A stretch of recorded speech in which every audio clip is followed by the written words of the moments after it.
Bayan, kahapoy pinakita namin ang epekto na sa negosyo ng pagsisikip sa ating mga pier. Ang epekto naman ngayon ng truck ban sa Manila sa paglalari ng congestion sa pier. At ano ang mga hakbang na ginagawa ng ating pamahalaan para solusyonan ang problema? Yan ang aming pinatrol sa Part 2 ng KSP, Kabayan Special Patrol.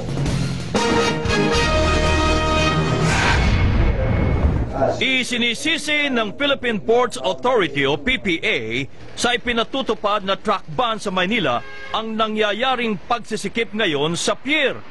3 months since the start of the truck ban. Sinasabi natin 5,000 ang dinidiskargang containers. Because of the truck ban, ang nailalabas lang ay 3,500. Short tayo ng 1,500. 5,000 daily, 3,500 lumalabas. So yung 1,500 na yun, multiplied by 3 months, yun ang congestion level natin. Okay. Tumambak ang mga container van sa loob ng pier dahil limitado nga ang oras ng operasyon ng mga truck. Ganito yan, no? Kung inaakala nila na masosolve yung traffic by yung truck ban, mali. Kargamento natin na nanggagaling dito, ang 30% niyan papunta ng north. 35% papunta naman ng south. Yung remaining 35%, andyan lang yan sa paligid, Metro Manila. Noong panahon ng truck ban, imbis na nakakapaghila ang mga truck ng 24 oras sa isang araw, naging 8 oras lang ang trabaho. Truck ban din ang itinuturong dahilan ng pagsisikip ng mga empty container depot o yung pinaglalagyan ng mga container van na wala namang laman. Because of the truck ban imposed by the Manila City, so the flow of the container in and out were greatly disturbed.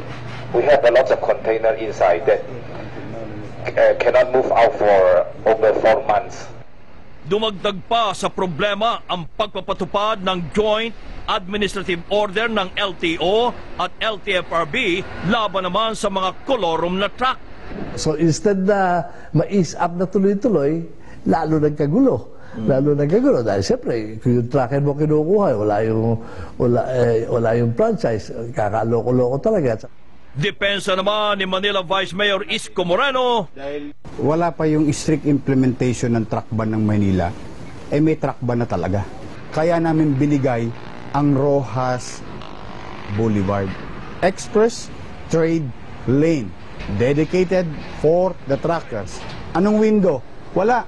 24 hours operation. So, kalokohan na sinasabi ng isang ahensya ng gobyerno na hindi naman niya ginagawa yung trabaho niya, na isisisi sa labas ng pier.